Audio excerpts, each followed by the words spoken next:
Hi everyone. I'm going to be talking about something that I found interesting in chapter 1, page 16 and 17. Under the correlation category, it talked about self esteem and depression. Now, does self esteem cause depression, or does depression cause low self esteem? Well, I think it can go either way. I think that if someone has low self esteem, it can cause them to become depressed. But also, if someone is depressed, I think that over time, they can develop a low self esteem. And I've seen this in so many cases, especially with the younger kids. I've worked with a lot of the little ones, and I've seen that if a student isn't, making the grades that another student's making, or they're not able to finish this math problem as fast as this other kid, they can develop low self-esteem. It's no one's perfect. My daughter, for instance, she struggles at school, and it's caused her to become a little bit depressed because she has low self-esteem. She doesn't feel like she's good enough, or doesn't feel like she's as smart as the other students. And I find that it's normal. Kids compete with each other. They want to be better than someone else, but if they're not, it can make them feel bad about themselves, which can cause them to become depressed.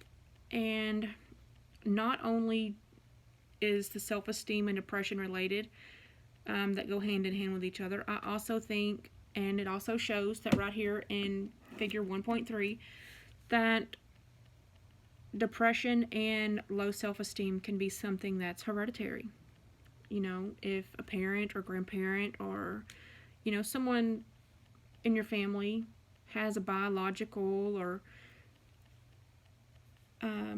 maybe even a distressing event, it says, whether something's happened when you were younger, that can cause you to become a depressed adult.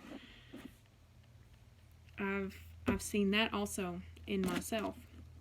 I grew up in my third grade, my parents got divorced, and it put a strain on everyone. It was something we had to learn to live a completely different life, with separated parents.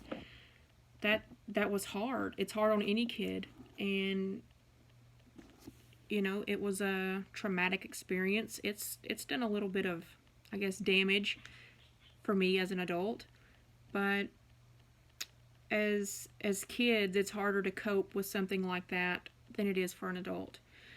And also, I've learned that as long as we are positive and can boost our children and other children, and give them positive reinforcement and positive thoughts, that'll help.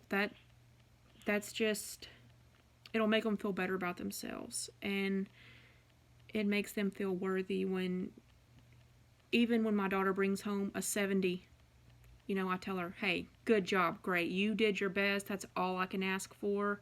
It makes her feel good. And she's not, here, Mom, I made a 70, I know that's a bad grade.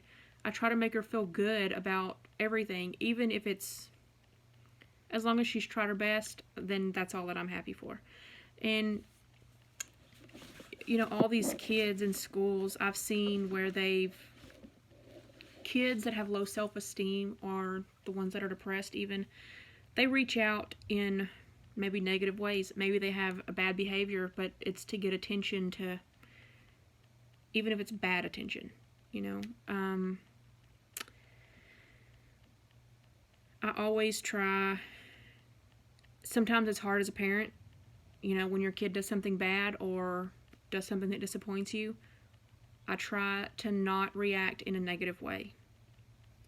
Sometimes I want to scream, or ask them, lash out, why did you do that, what made you do this? Or I try not to do that. It's hard, but as long as we try to do positive reinforcement with our children and help boost their self-esteem, I think that they're less likely to become depressed as a child, or even, depressed as an adult.